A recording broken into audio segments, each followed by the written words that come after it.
नमस्कार, आप देख रहे हैं आरएडी न्यूज़। मैं हूं योगेश चक्रवर्ती। विपक्षी दलों को एकजुट करने की मुहिम के तहत नीतीश कुमार ने 12 जून को जो बैठक बुलाई थी वो तो टल चुका है, लेकिन खबर आ रही है कि अगली बैठक जो है 23 जून को हो सकती है।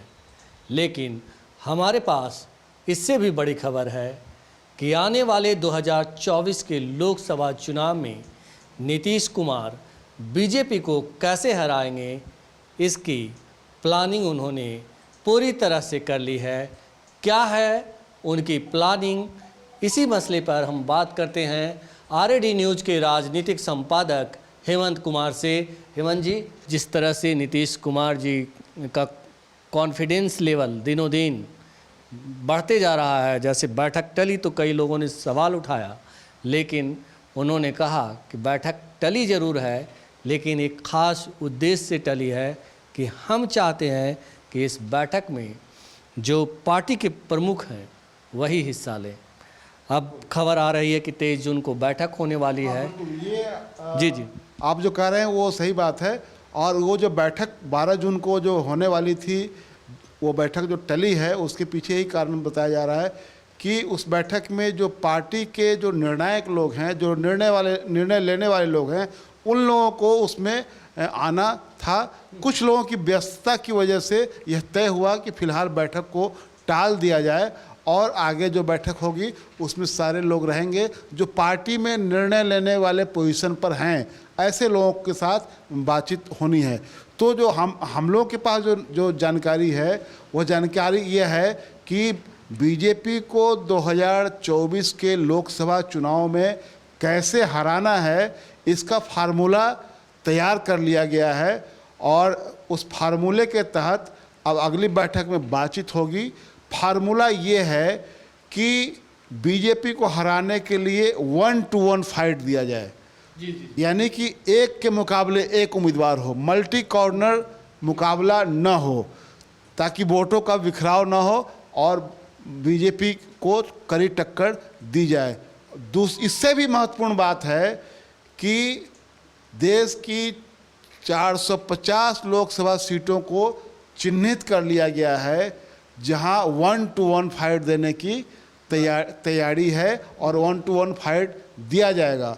जो जेडीयू के विशेष सलाहकार और मुख्य प्रवक्ता हैं केसी त्यागी, उन्होंने एक बातचीत में कहा है कि जो बैठक होने वाली थी 12 जून को, जो टली है, वह बैठक इसलिए टली क्योंकि जो फार्मूला है कि बीजेपी को हराने के लिए एक के मुकाबले एक उम्मीदवार देना है और ये निर्णय कौन लेगा, तो ये निर्णय लेगा जो पार्टी में निर्णायक पदों पर बैठे हुए लोग हैं, वे लोग निर्णय लेंगे। इसलिए उस बैठक में 12 तारीख वाली बैठक में कुछ लोगों को, खास करके डीएमके और कांग्रेस के जो बड़े ओहदे पर जो लोग हैं, वो लोग अनुपलब्ध थे 12 तारीख को, उनके आने की संभावना नहीं बन पा रही थी। इस वजह से ये बैठक टाली गई है और निर्णायक फैसले लेने वाले। हाँ बिल्कुल। तो ये जो 24 तारीख को जो बैठक होगी, वो बैठक एक तरह से निर्णायक बैठक होने जा रही है और उस बैठक में ये तय होगा कि जो 450 सीटें हैं, उन सीटों पर 1-to-1 फाइट दिया जाए और अपने अपने राज्य में जो लोग लीडिंग पोजीशन में जो पार्टी है, चाहे सरकार में है अथवा विपक्ष में है, लेकिन जो वहाँ पूरी मुहिम को लीड कर रहा है, तो वो एक तरह से वहाँ आकर के और अपनी राय जाहिर करेंगे, अपना उस फार्मूले के तहत बताएंगे कि हम कहाँ कहाँ किन किन सीटों पर कैसे लड़ेंगे। तो एक तरह से वो निर्णायक बैठक होने वाली है जो 24 ये आगे जो बैठक होगी जो। तो ये एक बात तो ये है। दूसरी बात जो केसी त्यागी ने जो बात कही है कि नीतीश कुमार को लेकर के चर्चा है कि वो यूपी के फूलपुर से चुनाव लड़ेंगे। तो उनका कहना है कि ये नीतीश कुमार को कई सीटों से लड़ने का उनको ऑफर मिल रहा है, लेकिन यूपी में क्योंकि समाजवादी पार्टी वहाँ निर्णायक पोजीशन में है, तो ये तय करना कि अगर कौन कहाँ से लड़ेगा, नीतीश कुमार को अगर वहाँ से लड़ना होगा तो ये नीतीश कुमार और अखिलेश यादव के बीच में बातचीत में ये तय होगा।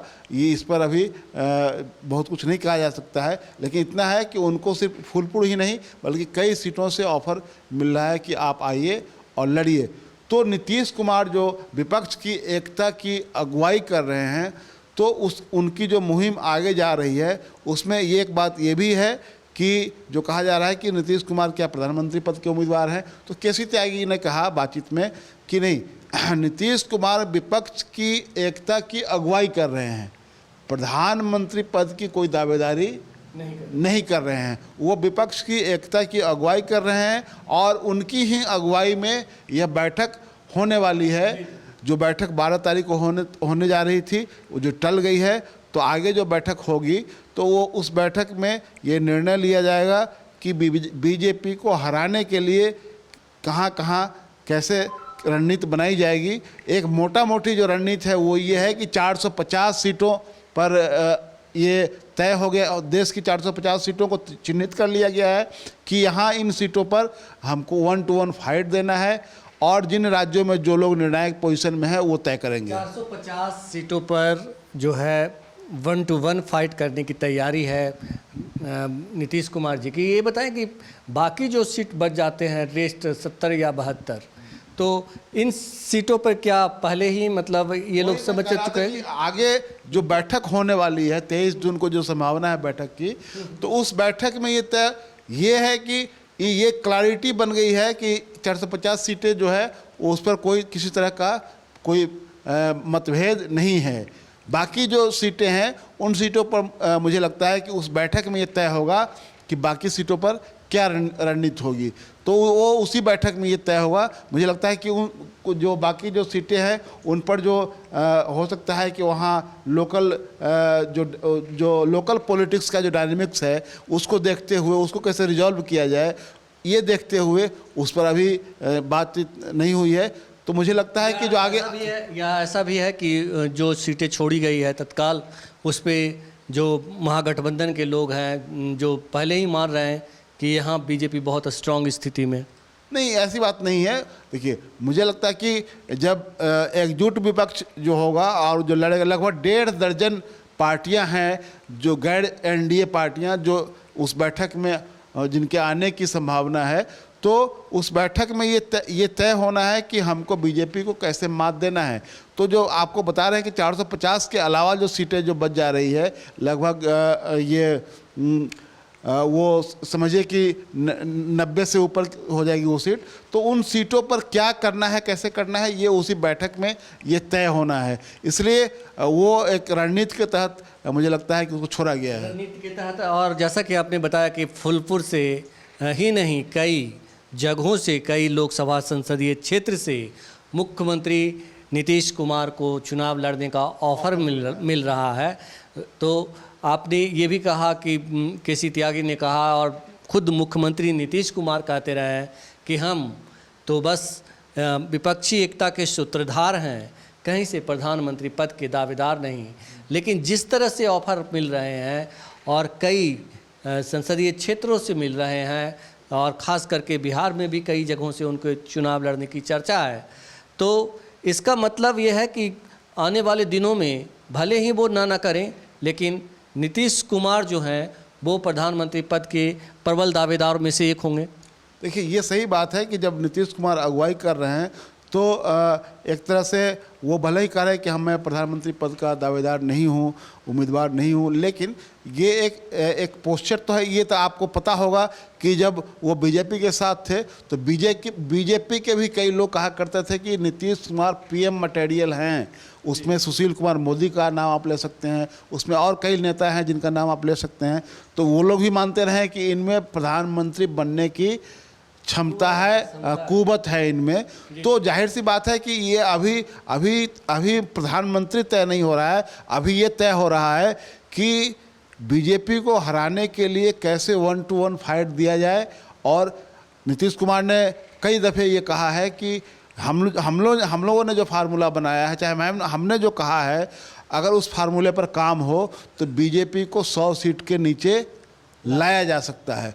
तो ये जो उनकी मुहिम है, ये है कि पहले विपक्ष को एकजुट किया जाए, उसको इस बात के लिए सहमत किया जाए कि आपको वोटों का बिखराव रोकना है और बीजेपी को सीधी टक्कर देनी है और उस टक्कर में उसको मात देना है 1-to-1 फाइट करके। तो इसलिए ये जो महत्वपूर्ण ये है कि उस बैठक में ये क्या तय होता है इन चीज़ों को लेकर, 450 सीटों पर 1-to-1 फाइट कैसे होगा, बाकी बची हुई सीटों पर कैसे क्या करना है, ये अभी प्रधानमंत्री तय नहीं हो रहा है, अभी ये तय हो रहा है। हम एक चीज़ और जानना चाहते हैं कि नीतीश कुमार जैसे आने वाले दिनों में प्रधानमंत्री पद के दावेदार होंगे या ना होंगे, ये तो साफ होगा ही, लेकिन विपक्षी एकता का जो वो सूत्रधार बने हैं, तो उनके ताकत के पीछे की एक बड़ी वजह है कि लालू यादव उनके साथ है। हाँ बिल्कुल, लालू यादव उनके साथ हैं और ये उन लोगों के लिए, महागठबंधन के लिए और खासकर विपक्ष के लिए एक तरह से वो बूस्टर का काम करेंगे। खुशी की बात है उनके लिए कि लालू यादव अब स्वस्थ होकर के अब धीरे धीरे सक्रिय भी हो रहे हैं। वो ये आसपास के समारोहों में जैसा पिछले दिनों देखा गया था, तो उसमें वो आ जा भी रहे हैं। तो लालू यादव की सक्रियता, उनका स्वस्थ हो जाना, एक तरह से उनकी बड़ी ताकत भी मिलेगी उनको, और लालू यादव की पार्टी उनके साथ है। तो मुझे तो ये कहने में कोई गुरेज नहीं कि ये एक तरह से बहुत बड़ी ताकत उनके सपोर्ट सिस्टम को मिल रहा है। 23 जून को जो है संभावित बैठक होने वाली है विपक्षी एकता की, और सीएम नीतीश कुमार ने पूरी रणनीति तय कर ली है, बना ली है कि कैसे बीजेपी को 100 सीटों पर समेट देना है। इसके लिए तमाम कवायद कर दिए गए हैं।